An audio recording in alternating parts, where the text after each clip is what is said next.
Hello, hello. All right, so welcome to Raising Justice Live. We are excited about having you here. Today, it's pretty much unscripted, and we are live on Facebook, LinkedIn, YouTube, and Instagram. So, whichever is your fave, we are here and able to interact with you guys. Unlike our other episodes, again, this one is live and we're going over questions that were submitted to me. Um, one of the questions that was submitted looks like it's having a little bit of trouble on Instagram. Let's see if we can get that corrected really quickly.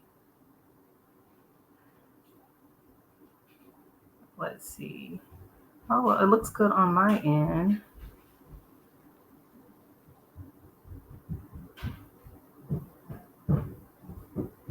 Hello, hello.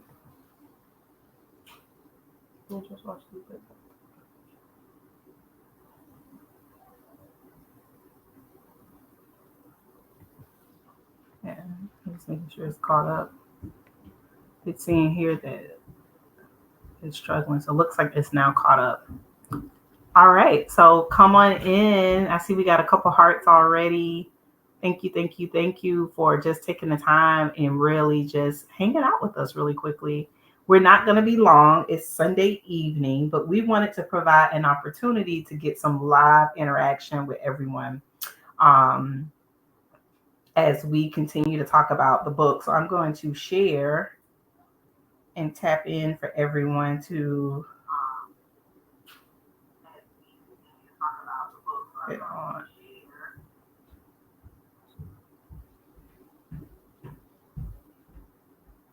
Come on in. Hello, hello.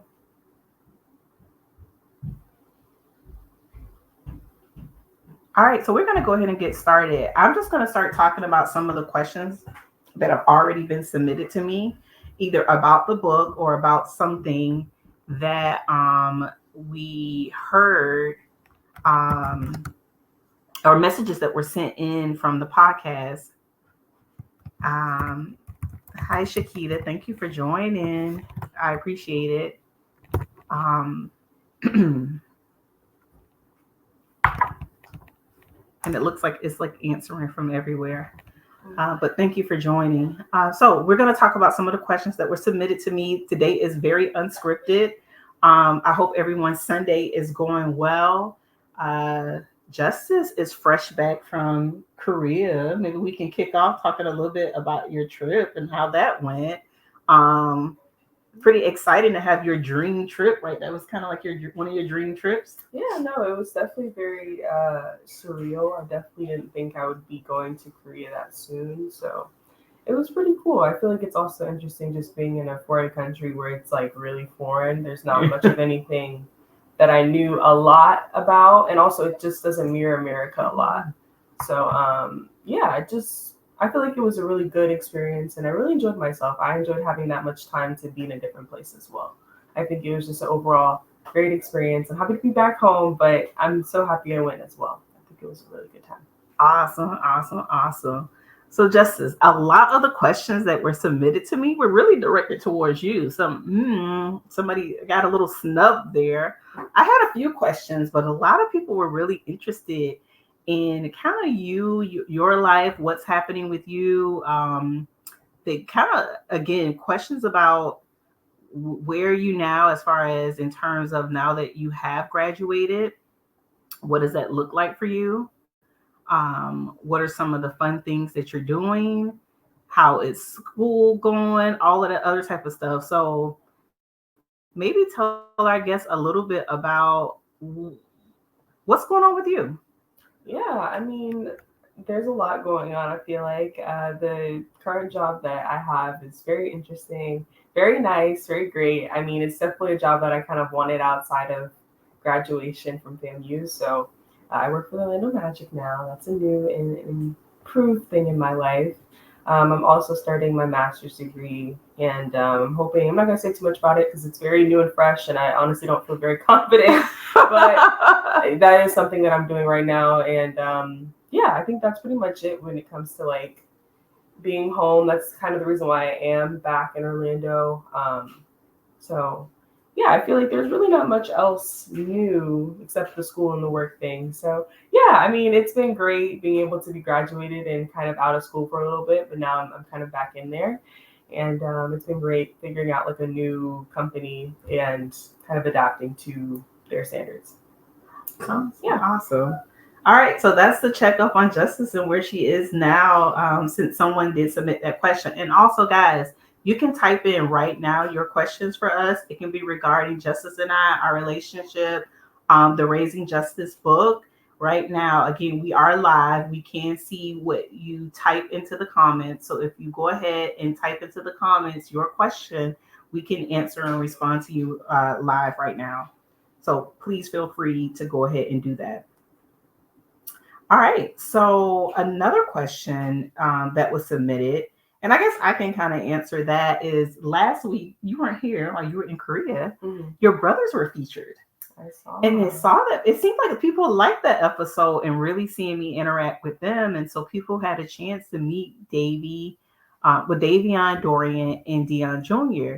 And so a question that was submitted to me that came in was about them having a book. So I'm guessing that person missed that part. I asked them, how they felt about the idea of a book being about them, and they all seem pretty excited. But yes, guys, Raising Justice initially is a collection of some of my journal entries over the years of just all the little things that she would say and the different things that I was just learning as a parent. And, it became the book. But it really wasn't put on my heart until recently to make it a series. What I've noticed is I've grown so much. Like this book is about the things that I learned, and primarily as a young mom and with my oldest child. But I've learned so much more through each one of my children. I've had the experience of, having a child with a 504 or an IEP or a different diagnosis that needs a different type of advocacy or a different level of attention. And then, having a pregnancy past, 35 years old or in my 30s. And each child is different. And so I am going to journal each one of them. So there will be a Raising Dion that will be probably the next edition to come out in a couple of years. And there'll be a Raising Dorian and a Raising Davion. And so I don't know. I feel like it's going to be pretty cool that a part of the legacy that I'm able to leave to my children is a collection of what I've learned from them, some of their childhood memories, and something that they can hold on to um, for the rest of their lives. So I'm excited about the opportunity of sharing with you guys just my motherhood journey and how it differentiates and how it evolved over the years. Yeah, so we're excited about that. But your brothers did a really good job filling in while you were gone. Yeah. So that was pretty fun. Having them on. So again, guys, yes, Londa, it's a series. I see your comment. You can submit your questions right now in the comments, and we're able to answer you live. Right now, I'm kind of just going over questions that were either emailed to me, text to me, messaged in some kind of way. I'm kind of going over those questions now. So let me look up the next one. Um, Justice, one of the questions was, what is your relationship like with your dad? And they kind of asked both dads, but I'm gonna let you decide and answer how you want to answer that. But what's your relationship like? Yeah, I think that's definitely a really good question, and I feel like it's definitely something that if you asked me about it like 6 years ago, it'd be a completely different answer from how it is now. So we're happy to see that there's growth, and I feel like my relationship with my fathers have like improved over just like the course of just living and learning as well. I feel like especially nowadays, like dad, I feel like we've gotten a better relationship overall. I feel like he's somebody I can lean on a little bit more than I used to, and that's been nice to have. I feel like I really depend on my mom a lot when it comes to like emotional and just a lot of just parental need. And I've started to like balance them out a little bit more as I've gotten older, which is nice. I feel like I didn't really utilize that when I was younger. So I think now it's nice to have like both perspectives and also just have a different point of view because I'm usually just talking to her. So it's good to get his point of view as well. And he's great. So it's a good like combo, the both of them. And when it comes to like my biological father, I definitely think like our relationship is better than what it was, like I said, about 6 to 10 years ago, which is great. I feel like, I can't have everything be perfect with our relationship, but I'm happy that we're constantly working on like what works for us and how to respect each other and how to work as a relationship. So I feel like, I can't complain. I don't think there's anything wrong. And I feel like we make an effort to be in each other's lives, which is good. And I can't really be upset. I think I'm very happy and blessed to have like the two father figures that I do have in my life. I'm very grateful. I don't think everybody gets to have two. So that's awesome. I actually have so many different father figures, like a lot of older male or like just male influence in my life, which is great. But those two are great to have specifically. So. Yeah. I'm happy that you mentioned like father figure because I think this book is so focused on motherhood. I mean, the whole book is about me growing as a parent and who, in the lessons again that I've learned throughout the years, that it does not focus a lot on the dads or the men involved.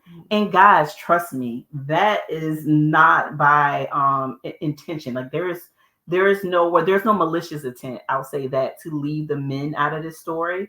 I wanted to stay on topic because I'm a talker. I'm kind of chatty. I could be a chatty writer too. But it was important for me to write a book that really stuck to the premise. And the premise of this book was, what did I learn through my daughter? And how did my challenge of parenting in a way that I wasn't parented? But I don't want to misrepresent the presence of men and support in this situation. In the book, you learn that I found out that I was pregnant and I had moved on to a new relationship and did not, realize that I was pregnant. And we decided to continue to date. And this October is actually 21 years since we've been together. And I feel blessed and fortunate that I get to be with the person who I spent my entire pregnancy with. That was a blessing. I have a father. I have a father that just left my house today. So I have a very active dad. I did not live in the home with my dad all of my life, but I was loved by my father. I know my whole life I was loved by my father. I was raised by my father's mother. Um, but he's always been a part of my life, and he is a part of his grandchildren's life, and he comes over and he helps and assists us. And my son runs to the door when he comes in, and so I am grateful for that. My grandfather, we message about once a month or so and on holidays and things like that, but he is active in my life. My father-in-law, my husband's dad, again, an active grandfather, shows up, is present. And so I just really want to call out the fact that although men aren't the center of the Raising Justice book, they are very relevant, very loved, very present. And my uncle, my great uncle at that, just left my home and is actively involved with my children and consistently around. That's my grandmother's brother. But we are so grateful, again, for the fact that this book really centers around motherhood. But please, I don't want to leave out the fact that I respect men and I honor the men in our lives that play such a very important and present role. So happy somebody asked that question, and I love what you said because it really opened up the door to the father figures that maybe are kind of in the backdrop when we talk about the Raising Justice book. But I just want to take the time to highlight that they are loved and very active and present in our lives. Mm-hmm. All right. So another question that came in, and again, feel free to drop a question because we are live and we can see it and answer it in real time. Is someone asks, do I have, what is it exactly that I do now? Which I thought I was promoting what I do, but do I have any regrets about my career change? Good question. All right, guys. So, what I currently do right now is I'm a leadership coach and management consultant, and I do facilitation. So, yes, if you are on your job and you guys got people problems, they're not showing up on time, they don't seem committed, it's a toxic work environment. I offer leadership development and training for the leaders in the building. So, that's what I do. And if you see me traveling and things like that, I've gotten a deal or landed a contract somewhere, and I'm going there to execute an excellent workshop or session for someone you typically in some field of leadership. So I do leadership coaching and management consulting. I also partner with businesses to help organize their management teams. And then I'm an author. Again, it was part of my dream. I started my first book at 15 years old. Thank you, Londa. I appreciate that. But right now, I'm in the phase of my career where I am living out my dream. I am an ICF, which is an internationally accredited coach. So not only did I put coach title on my name, I went and got schooling and education and took an exam and all this other type of stuff to be certified by a board of individuals who have the state of the art training in coaching ethics. And so I am a certified coach and consultant. So that's what I do. Now, do I regret leaving my job? No. I don't regret stepping away from, the corporate 9 to 5. Do I miss it sometimes? Yes. Sometimes I miss the comforts of a 9 to 5. Sometimes I miss the comforts of a direct deposit. I've had direct deposit for 20 years straight. This is my first year without a direct deposit in 20 years. That's different. That's different. So I do miss some of the comforts and the perks and the benefits and really the community of working for a job. I think I miss the community the most. Like I didn't realize how much I love people and interacting with them until I became a solopreneur. So yeah, do I regret it? No. Do I miss it? Yes. Will I ever go back? Who's to say? I say this. I wanted to work for a company that I felt deeply cared about me. And so I created my own.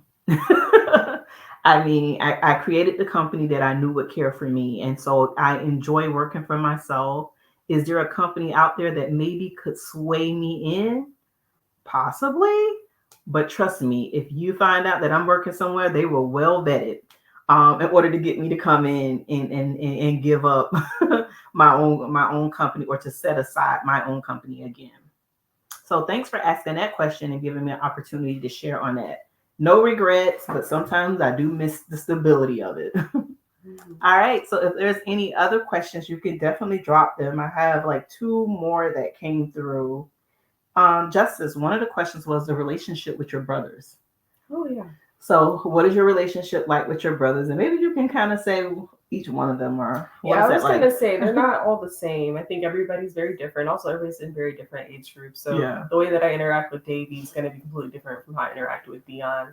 And I don't know. I feel like it's interesting because brothers are a little bit different. Like they keep things very like one word response, very very short and sweet. Yeah. So it's like I try to like, I don't know, get to know them a little bit more, but it's always like dry. And I'm like, okay. I feel like Dion's kind of started to grow out of that, but like, like Dorian's in that phase and Davion, he has limited vocabulary, so he only knows enough to tell me what he's going through, but not everything. But Davion knows a lot though. No, Davion knows enough to tell me what he's going through, but I feel like sometimes it's miscalculated. Because he said something yesterday that was just like, yeah, he said pitiful. Yeah, how pitiful.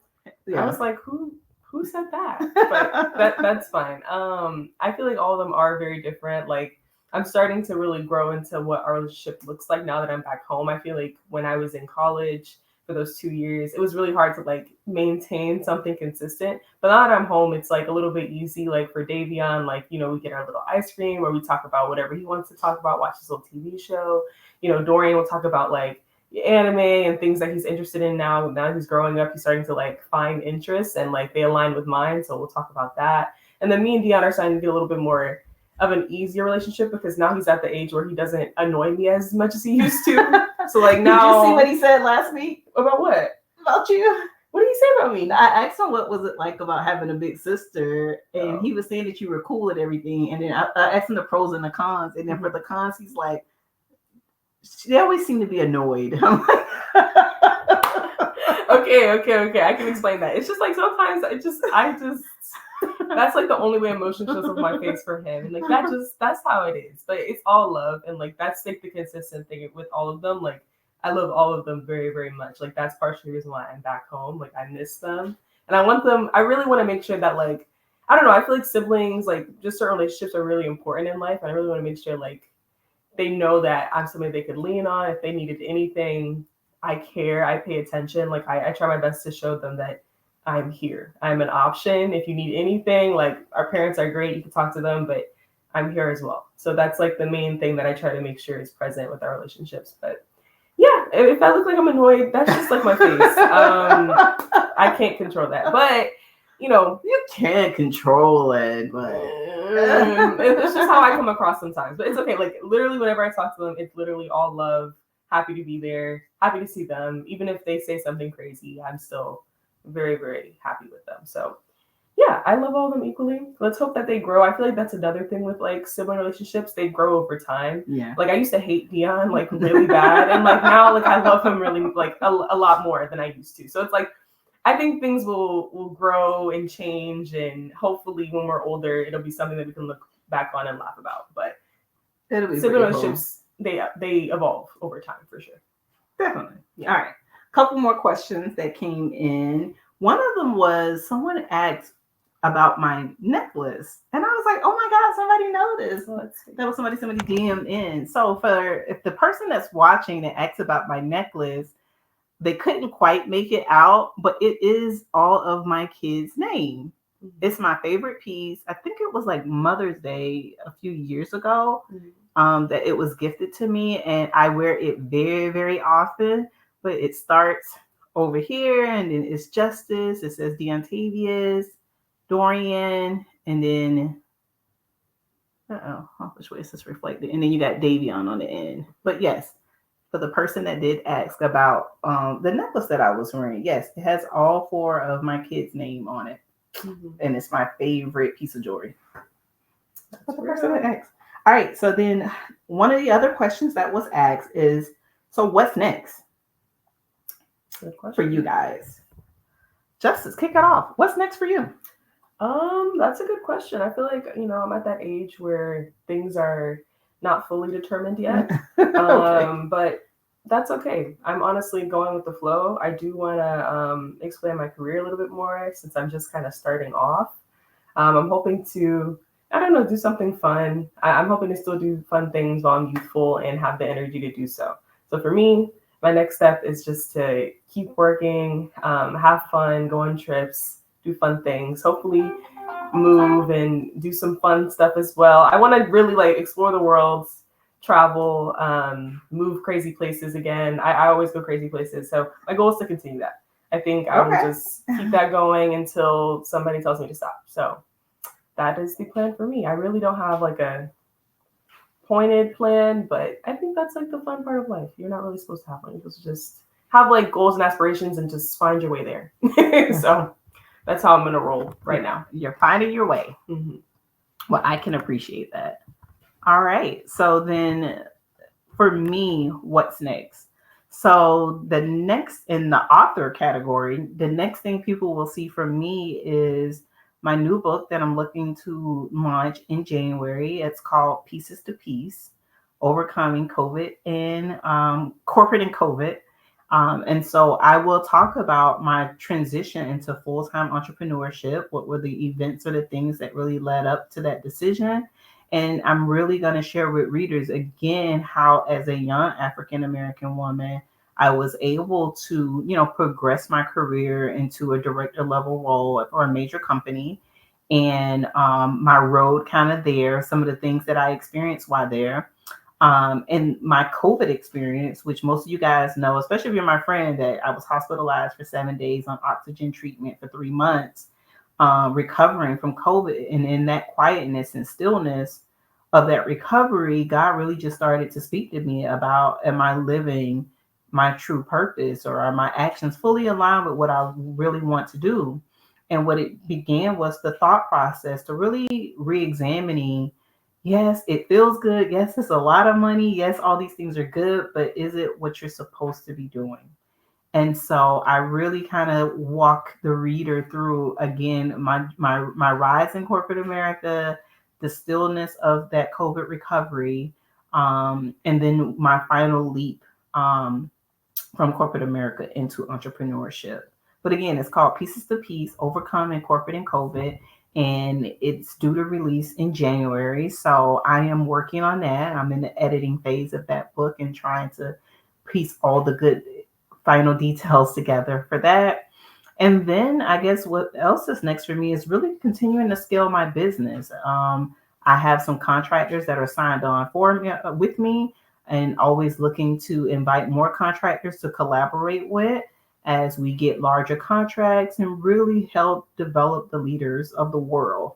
Like, can't wait for my first international client. And so really excited about growing that business, but that's what's on the horizon for me.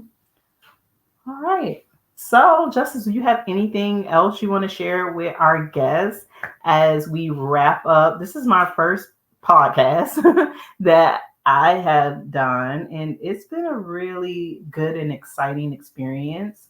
Um, but yeah, any final thoughts as we wrap up the Raising Justice Live series?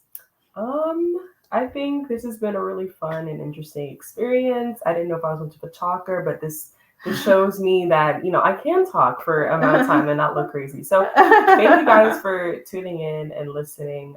It means a lot, and I'm happy that we got a chance to do this. I know you're talking about it, and I'm happy that it's finally, present and something that we're doing. So I just want to say thank you. I think it's hard to put ourselves out there. So Yeah. we appreciate, people just coming and watching and, asking questions, things like that. It just really means a lot. But I think other than that, there's really not much I can say. This was a fun experience. I'm happy that I could be a part of it. And yeah, maybe there will be a next time. Maybe there won't be. This was still a good series and a good time. Yeah. One thing I was really careful about is I didn't want to commit to something that I didn't feel like I could do long term. Mm-hmm. So I made it a series because I'm like, I know I can commit to the next few weeks of being dedicated to this. And I'm so happy that I did. I think this allowed us to take the book from the pages and bring it into real life. And so I want to thank everyone for just job well done. It's only up from here. Thank you, Pastor Jody. I appreciate that. I'm just so excited about the opportunity to share with you guys and to share our story. And so I am grateful. Thank you, Shakita. She said, congratulations. Oh, I'm grateful for just the kind words and the encouragement, because it is hard to put yourself out there. Thank you, Londa. Mm-hmm. It's hard to put yourself out there and kind of tell your business, and I feel good about it, but I think other people have feelings about it. And then I start getting feelings about it because I'm like, man, I didn't mean for you to get offended because I'm good. And so it's just a lot when you put yourself out there. But I know that I'm doing what I feel that God has compelled me to do. So it's exciting to see that it warms the hearts or other people to just feel good about it too. So thank you guys again. We're not going to belabor the time. If you notice, if I do anything, it's not going to be, I don't want to overtalk it. We're going up on 29, almost 30 minutes. And I really wanted to keep this under 30 minutes. If you have any last minute questions, definitely type them. If you don't have the book by now, what are you waiting for? Go on Amazon right now, order your book, or go on my website, dorisjacksonshazier.com. Order your book from me directly, and I will sign it and ship it to you. But definitely get your book. I'm telling you, it's a good book. I know I may be biased, but it is a good book. It is specifically designed also for the working mom, for the working dad. The book is less than 100 pages. All of my writings will be less than 150 pages because I want my books to be weekend reads. I want you to be able to get so into it that you go ahead and finish it. I've had a couple of readers tell me they finish it in one day, but also I want you to at least be able to commit to a weekend and not be this long-winded book that you're carrying around forever. So if you haven't gotten the book, please, you're supporting a small business owner and mom of not one, not just Justice, but four. Go out, get your Raising Justice book. I greatly appreciate it. But thank you guys again. And thank you, Kia. Great job, and your transparency has really helped others. Thank you. I appreciate that validation. Like I really do. But you guys go and have a great night. Thank you for tuning in to Raising Justice Live. We'll see you guys next time.